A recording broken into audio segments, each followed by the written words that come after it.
नमस्कार दोस्तों, मैं हूं गौतम कुमार।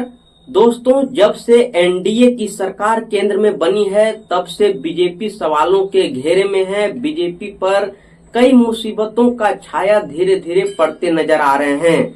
बता दें दोस्तों कि बहुमत के आंकड़ों से दूर रहे बीजेपी को आज उनके ही साथी, जिनके गोद में बीजेपी पली बढ़ी आरएसएस, आज उन्हें बीच रास्ते में ही छोड़ दिया है। जी हाँ, ये बातें आपने कहीं ना कहीं जरूर सुने होंगे, लेकिन ये चीजें अंदर अंदर ही चल रही थी, लेकिन अब ये सार्वजनिक हो गए हैं। आपको बता दें दोस्तों कि आरएसएस के एक नेता हैं इंद्रेश कुमार का एक बयान आया है सामने। उन्होंने बताया कि भगवान श्री राम की जिन्होंने भक्ति की और इसके बाद अहंकार किया, उससे आज भगवान श्री राम ने 241 सीटों पर ही रोक दिया।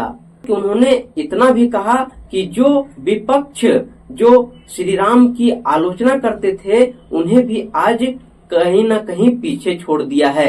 इंद्रेश कुमार का बयान सुनिए, क्या कहते हैं वो। अभी इस 2024 में भी राम राज्य का विधान देखिए, लोकतंत्र के परम में कैसा है। जिन्होंने राम की भक्ति की पर धीरे धीरे अहंकार आ गया, उस पार्टी को सबसे बड़ी पार्टी घोषित कर दिया।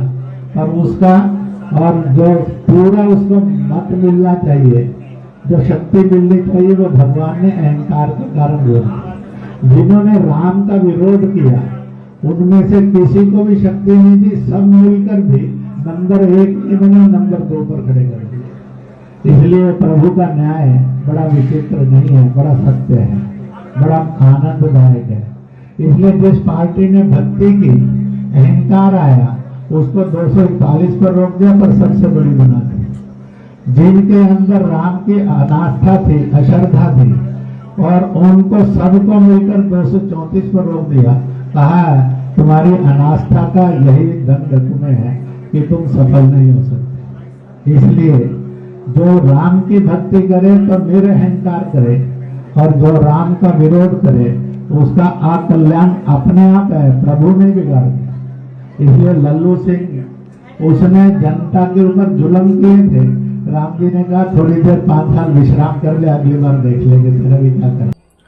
तो इंद्रेश कुमार के बयान को लोगों ने कॉपी करने लगे, कई जगह सोशल मीडिया पर इनके बयानों को सर्कुलेट करने लगे, और इंद्रेश कुमार के ही बयान पर आरएसएस और बीजेपी में जो फूट है, इसकी सच्चाई जो है उजागर हो गई। इसके बाद इसी सप्ताह में 10 जून को आरएसएस के प्रमुख मोहन भागवत ने भी बीजेपी पर अहंकार को लेकर के सवाल कर दिया कि ये अहंकार किस लिए है। और उन्होंने इतना ही नहीं, मणिपुर हिंसा पर भी सवाल कर दिया कि आखिर ये आगजनी और हिंसा 1 सालों से जो हो रही है, ये कब तक रुकेगी मणिपुर में। तो ये पहले मोहन भागवत को सुनिए क्या कहते हैं, इसके बाद मैं इस पूरी घटना का और इस पूरी खबर का विश्लेषण करूंगा। काम करे, लेकिन मैंने किया ये अहंकार न पाले, तो हम इस देश की सच्ची सेवा कर रहे ऐसा होगा। और अपने देश को, हम सब लोगों के सच्चे सेवा की आज आवश्यकता है, और विश्व को भी आवश्यकता है। भारत का वो जीवन ध्येय है, पूरे विश्व की सेवा। वो करने लायक भारत को खड़ा करना है, तो समाज को इस प्रकार बनना पड़ेगा। समाज ऐसे बनेगा तो व्यवस्थाएं और व्यवस्था चलाने वाले लोग अपने आप उसके पीछे पीछे चलकर ऐसा बनेंगे।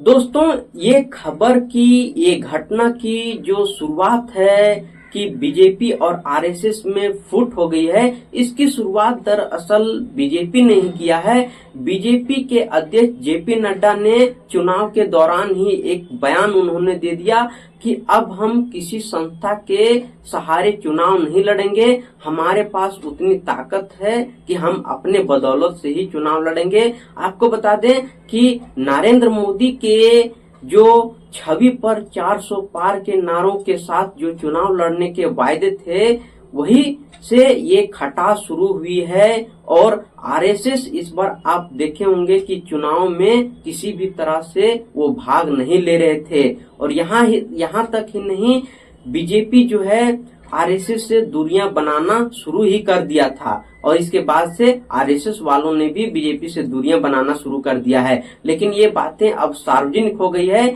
और इसका कई कारण है। मैं एक एक करके कारण गिनाता हूं कि आखिर ये किस लिए हुई।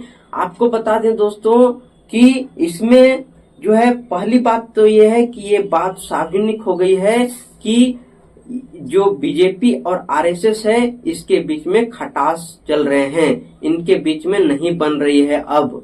दूसरी बात यह है कि जो बीजेपी अध्यक्ष है जेपी नड्डा, उन्होंने बयान में अपना बताया था कि हम किसी के बदौलत चुनाव नहीं लड़ेंगे, ये दूसरी चीजें हैं और शायद इसी का परिणाम जो है वो बीजेपी को कम सीटें देखने को मिली है, ये चीजें रही है। आपको बता दें दोस्तों कि जितना बीजेपी के पास एनडीए को इकट्ठा करना मुश्किल का समय होगा, उससे ज्यादा मुश्किल जो है आरएसएस को साथ रखने में होगा।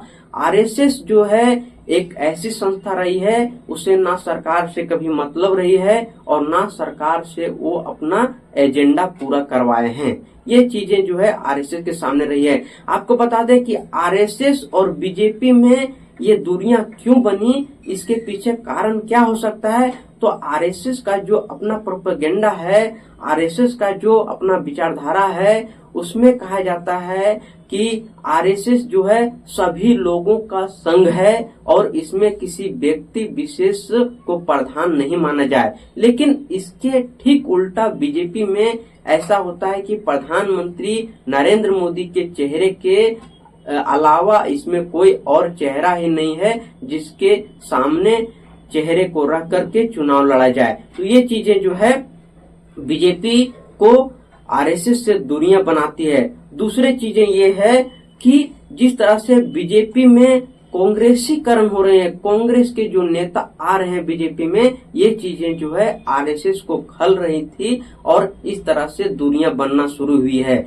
और कई और कारण हैं, लेकिन एक पक्ष तो अपना आरएसएस का है, दूसरा पक्ष बीजेपी का भी सुन लीजिए। बीजेपी का कहना है जितने भी हम अपने मुद्दे को पहले स्थान पर रखा है, जैसे धारा 370 हटाना, जैसे यूनिफॉर्म सिविल कोड, राम मंदिर, ये सारी चीजें तो ये मैनिफेस्टो थे अपना आरएसएस का ही, तो हमने उसी के वायदे को ही पूरा किया है ना।